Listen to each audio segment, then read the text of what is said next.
श्री स्वामी समर्थ. आजचा दिवस तुम्हा सगळ्यांना खूप खूप छान जावं अशी स्वामीचरणी प्रार्थना. चला तर स्वामींच्या कृपेने आज आपण शेळीपालन ह्या व्यवसायावरती गप्पा मारणार आहोत. शेळीपालन हे आपण शेतीबरोबर करावे, कारण शेतामध्ये एखादे पीक खराब होऊ शकते, पण त्याच्यासमोर केलेल्या एखाद्या व्यवसायामुळे आपला फायदाही होऊ शकतो. त्यामुळे आपण शेळीपालन करणे योग्य आहे. त्याला खर्च कमी लागतो आणि नफा चांगला भेटतो. जसं की आपल्याला एक शेळी असेल तर ती वर्षामध्ये 2 वेत देते आणि 2 वेतामध्ये तिचं आपल्याला किमान 10 ते 20,000 रुपये नक्कीच मिळते. ते कसे तर पाहूया. एक शेळी आपल्याला एका महिन्यामध्ये गाभण राहिल्यावरती 5 महिन्यामध्ये वेते आणि वेल्यावरती तिची करडे किमान 5 ते 6 महिन्यानंतर विकण्यास उपयुक्त ठरतात. असेच 14 महिन्यामध्ये तिची 2 वेतं होतात. छोटी शेळी असेल तर 2 करडे होतात आणि मोठी शेळी असेल तर तिला 3 करडे होतात.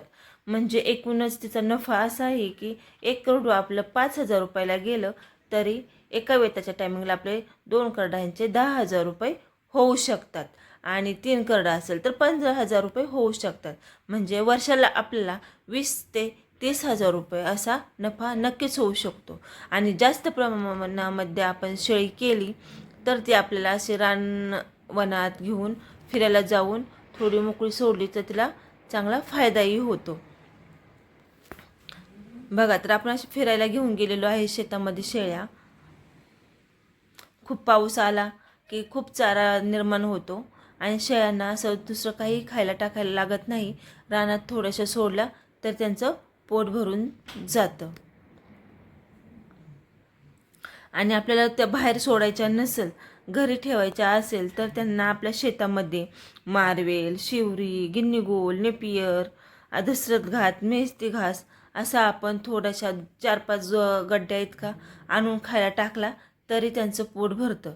त्यांना खाद्यही जास्त प्रमाणात लागत नाही.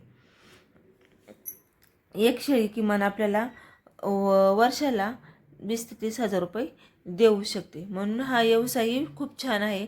किमान आपण 10 ते 20 शेळ्या ठेवल्या तर त्यांचा नफाही चांगला होतो. शेळीपालन हे आपल्या शेतकऱ्याला आपल्याला उपयुक्त असा व्यवसाय आहे. शेतीबरोबरच पूरक असा व्यवसाय आहे. आपण बघा, नेपियर असं घास टाकून त्याची 20 ते 25 दिवसामध्ये त्याची कापणी करून शेळीला खावायला घालू शकतं. हा नेपियर घास हा शेळ्यांना खूप आवडतो.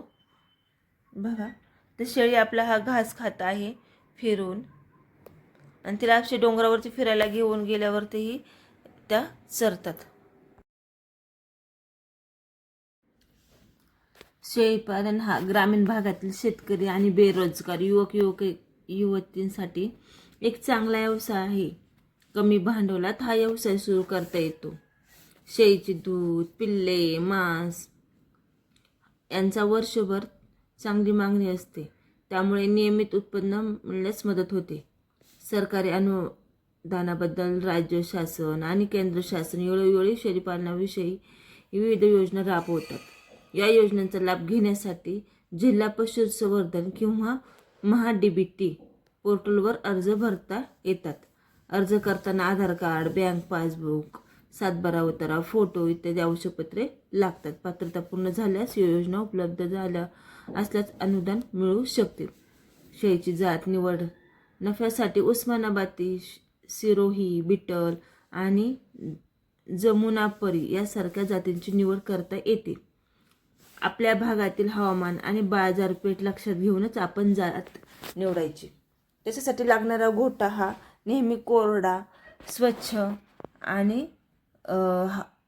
चांगला ठेवायचा आणि त्याच्यासाठी लागणारा खर्चही कमी असतो. सुरुवातीला आपण साधं शेड करू शकतो, नंतर चांगलं पत्र्याचं शेड मारून त्याचे नियोजनबद्धही करू शकतो. त्यामुळे त्याला लागणारा खर्चही कमी असतो. आपण थोडक्यात घरापुढेही थोडे आपल्या पालापाचोळापासूनही छोटासा गोठाही बनवू शकतो. जसं आपल्या भांडवल असेल तसा घोट्याचा खर्च करायचा. आपला चॅनल तुम्हा सगळ्यांना आवडला असेल तर लाईक करा, सबस्क्राईब करा आणि आपल्या चॅनलवरती सगळेजण नवीन असाल तर